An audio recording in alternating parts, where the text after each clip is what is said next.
जानते हैं सर, अगर प्रशांत किशोर आपको 2 घंटे का सलाह दें तो उसके बदले में आपको उनको कितना पैसा देना पड़ेगा? अगर आप जानेंगे तो यकीन मानिए आप सोचने पर मजबूर हो जाएंगे, क्योंकि 2 घंटे के बदले में प्रशांत किशोर जितना पैसा चार्ज करते हैं, इतना चार्ज तो बॉलीवुड के बड़े बड़े सितारे भी नहीं करते, चाहे वो आमिर, सलमान, शाहरुख या अमिताभ बच्चन ही क्यों ना हो। क्योंकि एक प्रेस कॉन्फ्रेंस में प्रशांत किशोर ने बताया कि 2 घंटे तक सलाह देने के लिए उन्होंने 11 करोड़ रुपए तक चार्ज किए हैं। बिल्कुल सही सुना सर आपने, 2 घंटे के लिए 11 करोड़ रुपए। 11 करोड़ रुपया लिए हैं। 11 करोड़ रुपया 2 घंटा सलाह के लिए लिए। एक प्रेस कॉन्फ्रेंस में जैसे ही प्रशांत किशोर ने बताया कि 2 घंटे सलाह के लिए वो 11 करोड़ रुपए चार्ज करते हैं, तो मैं सोचने लगा कि आखिर वो कौन लोग होंगे, किस बात का सलाह लेते होंगे, और प्रशांत किशोर के सलाह दे देने के बाद आखिरकार उस कंपनी, व्यक्ति या फिर पार्टी में क्या बदलाव आ जाता होगा जिसके बदले में प्रशांत किशोर 11 करोड़ रुपए चार्ज करते हैं। दरअसल इस बार बिहार विधानसभा चुनाव में भले ही प्रशांत किशोर भाजपा, जदयू या राजद की इतना पैसे खर्च ना कर रही हो, लेकिन इतना तो खर्च कर ही रही है कि ये पार्टियां सकते में आ गई हैं। इसीलिए अलग अलग नेताओं के द्वारा ये लगातार सवाल पूछा जा रहा था कि प्रशांत किशोर इतना पैसा कहां से ला रहे हैं, जिस पर प्रशांत किशोर ने प्रेस कॉन्फ्रेंस किया और प्रेस कॉन्फ्रेंस करते हुए बताया कि 3 साल में उन्होंने 241 करोड़ रुपए कमाए हैं, जिसमें 2-2 घंटा तक सिर्फ सलाह देने के लिए 11 करोड़ रुपया चार्ज किया है। 241 करोड़ का 18% जीएसटी, 30 करोड़ उन्होंने गवर्नमेंट को दिया है और 20 करोड़ रुपया इनकम टैक्स भी भरा है। इन सारी कमाई में से 98 करोड़ रुपया अपनी पार्टी जनसुराज को भी डोनेट किया है। यह सारा पैसा किसी पार्टी, किसी संस्था, किसी व्यक्ति विशेष को सलाह देने के बदले में उन्होंने कमाया है। मतलब आप एक बार सोच के देखिए कि अगर किसी के पास सरस्वती हो तो वो कितना पैसा कमा सकता है। और ये जो कुछ भी मैंने आपको बताया है, ये सिर्फ 3 साल की कमाई ही बताया है। प्रशांत किशोर ने सिर्फ 3 साल का ही ब्यौरा दिया है। बाकी पीछे की कमाई और पीछे का जीएसटी और इनकम टैक्स जो उन्होंने भरा है वो अलग बात है। अगर उस पर वो जानकारी देंगे तो वो जानकारी भी आपके समक्ष आएगी। इस प्रेस कॉन्फ्रेंस में ना उन्होंने सिर्फ अपना पैसा रुपया बताया, बल्कि अशोक चौधरी और सम्राट चौधरी पर जम के हल्ला भी बोला, इनकी धोती भी खोली और पतलून भी गीला किया। सबसे पहले प्रशांत किशोर ने अशोक चौधरी पर 200 करोड़ रुपए की संपत्ति खरीदने का आरोप लगाया, जिससे अशोक चौधरी नाराज हुए और नाराज होकर 100 करोड़ की मानहानि का लीगल नोटिस प्रशांत किशोर के पास भेजा। और साथ ही साथ यह भी कहा कि अगर पटना में 1 कट्ठा भी मेरा जमीन होगा तो मैं जनसुराज की गुलामी करूंगा। जिसके बाद प्रशांत किशोर ने प्रेस कॉन्फ्रेंस करते हुए कहा कि अशोक चौधरी जी, अभी तो मैंने आपके 200 करोड़ की ही पोल पट्टी खोला है। अगर आपने अपना लीगल नोटिस वापस नहीं लिया तो फिर मैं 500 करोड़ रुपए की भी पोल पट्टी खोलूंगा। साथ ही साथ यह भी प्रशांत किशोर ने बताया कि 20,000 करोड़ से ज्यादा का कॉन्ट्रैक्ट अशोक चौधरी ने दिया है और हर कॉन्ट्रैक्ट पर 5% कमीशन लिया है।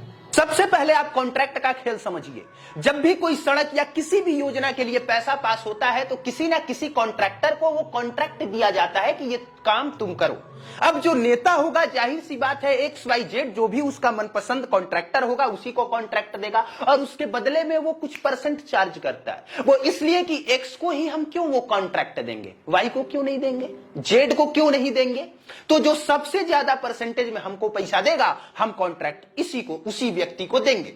बस प्रशांत किशोर ने यही आरोप अशोक चौधरी के ऊपर लगाया है। दूसरा गंभीर आरोप वैभव विकास न्यास ट्रस्ट पे लगाया, जो पटना महावीर मंदिर न्यास ट्रस्ट का ही एक भाग है। प्रशांत किशोर ने कहा कि इस ट्रस्ट से, इसके अकाउंट से 100 करोड़ की संपत्ति खरीदी गई।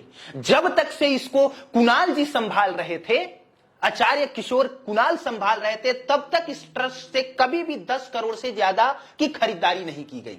लेकिन जैसे ही वो गुजर गए, वो स्वर्गीय बने, और जैसे ही श्याम कुणाल की शादी, जो कि आचार्य किशोर कुणाल के बेटे हैं, उनकी शादी होती है अशोक चौधरी के बेटे सांभवी चौधरी से, वैसे ही इस ट्रस्ट के पैसे से 100 करोड़ की संपत्ति खरीदी जाती है। वो 100 करोड़ कहां से इस ट्रस्ट के पास आया, इसका जवाब दे। अब जब प्रशांत किशोर ने इतने गंभीर गंभीर आरोप अशोक चौधरी पे लगाए तो हम लोग इंतजार कर रहे थे कि अशोक चौधरी जी भी प्रेस कॉन्फ्रेंस करेंगे और प्रशांत किशोर को मुंह तोड़ जवाब देंगे और बिहार की जनता को बता देंगे कि झूठा कौन है, सच्चा कौन है और लोगों के इमोशन के साथ खेल कौन रहा है। लेकिन अशोक चौधरी दूसरा ही खेल खेल गए।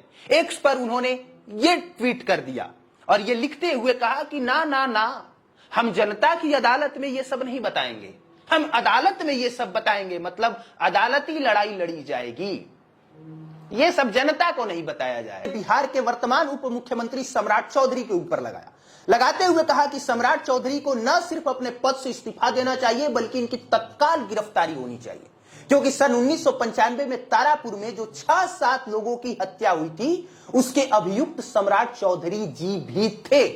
लेकिन इन्होंने पूरे कोर्ट को बरगला दिया। इन्होंने बताया कि उनकी उम्र सिर्फ और सिर्फ 15 साल है, इसलिए कोर्ट ने इनको राहत दी और बरी कर दिया था।